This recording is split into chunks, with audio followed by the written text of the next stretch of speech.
Olá pessoal, hoje nossa conversa é sobre o acordo ortográfico. Já entrou em vigor, mas muita gente ainda tem dúvidas a respeito da grafia de algumas palavras. Na verdade, muita gente criticou o acordo ortográfico porque o problema da língua portuguesa aqui e em Portugal não é propriamente um acento ou uma consoante muda. Não, é mais um problema de significado, de semântica, não é? O sentido das palavras. Por exemplo, olha comigo na tela. Aqui no Brasil se fala grampeador, em Portugal agrafador. Para nós é mamadeira, para eles é biberão. A gente fala açougue, eles falam talho. A gente fala fila, eles falam bicha. A gente fala moça, eles falam rapariga, que aqui tem conotação de palavrão, né? A gente fala quebra-mola, eles falam molas transversais. Ora, então, por causa dessa questão, muita gente criticou qual é a necessidade de mudar algumas regras ortográficas, mas para encerrar o assunto, houve o acordo, ele está em vigor e a gente vai conhecer nessa mini aula algumas questões relacionadas à acentuação e ortografia. Por exemplo, houve o acréscimo de 3 letras no nosso alfabeto, o K, o W e o Y. Veja que o K fica entre o J e o L, o W fica entre o V e o X, e o Y fica entre o X e o Z. Agora, essas 3 letras estão oficialmente incorporadas ao nosso alfabeto. Outra questão, o trema, aqueles 2 pontinhos que se colocavam sobre a letra U para indicar que ela era pronunciada, desapareceu. Então, a gente tem aí uma imagem do Jornal do Comércio, né? Raios se tornam mais frequentes e observe que frequentes já aparece sem trema. Outra questão aí, então, veja, aguentar, que antes tinha trema, agora não tem mais, frequente, linguiça, 50, tranquilo, sequência, sequestro, todas essas palavras tinham o trema e depois do acordo ortográfico o trema deixou de existir. A gente lembra que em Portugal ele já não era empregado desde a década de 40, então acabou sendo um alívio para muita gente.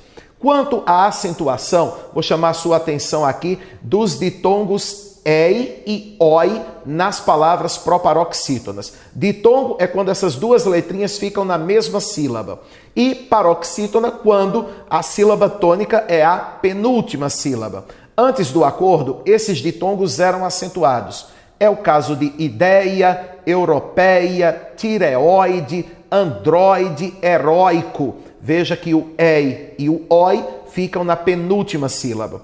Agora, depois do acordo, esse ditongo ei e o ditongo oi, quando está na penúltima sílaba, perdeu o acento. Então, ideia, europeia, tireoide, androide, heróico, essas palavras não têm mais o acento.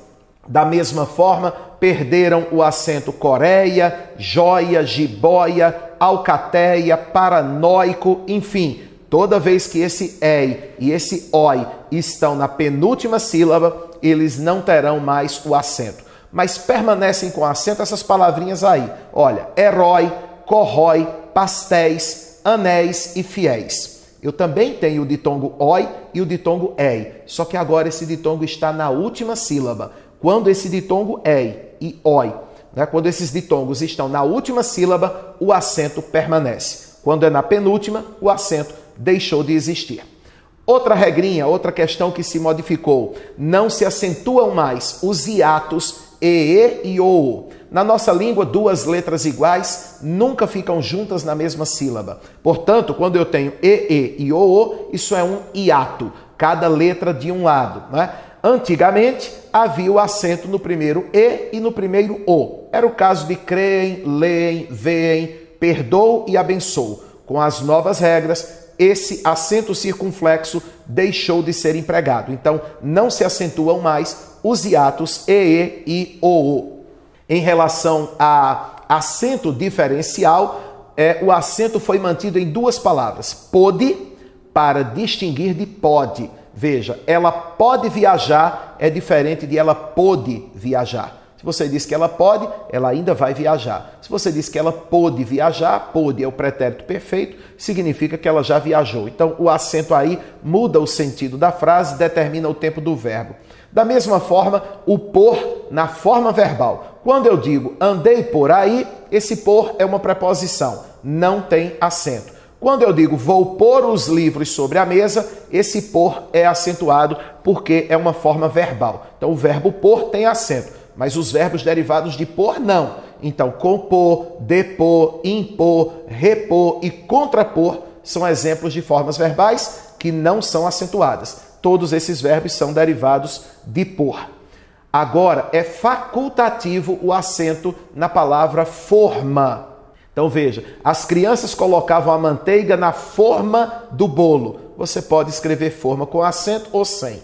Muita gente prefere colocar o acento para que não haja o risco de alguém ler forma onde seria forma. Particularmente, eu também acho interessante que se empregue esse acento para evitar possíveis ambiguidades. Mas olha, o acento caiu na forma para. Antigamente, para, o verbo, tinha acento. Agora não. Então olha comigo. Ela não para de falar. É o verbo e não tem mais o acento. Saíram para conversar um pouco. Esse para é uma preposição. Então o verbo tinha acento, deixou de ser usado. E aí, claro, há um probleminha. Imagina isso aí, né, que você está vendo na tela, se fosse uma manchete de jornal. Novo remédio para coração de cardíacos.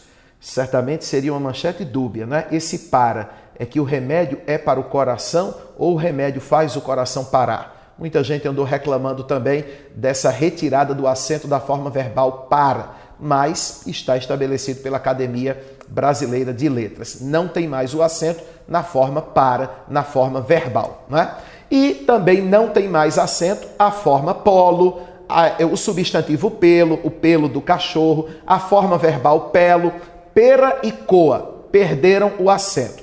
Em resumo, é mais ou menos isso que a gente teve de modificação quanto à acentuação gráfica depois do acordo ortográfico, ok? Atenção então, na hora de escrever a redação, porque todos os concursos vestibulares e o próprio Enem exigem a grafia de acordo com as novas regras. Dá um like aqui e curte o nosso canal. Querendo conhecer um pouquinho da estrutura do nosso curso e ter informações, acesse o nosso site, você está vendo o endereço aqui embaixo. A gente se encontra aqui no canal para mais aulas, porque a gente vai te levar à universidade. Valeu, galera, grande abraço!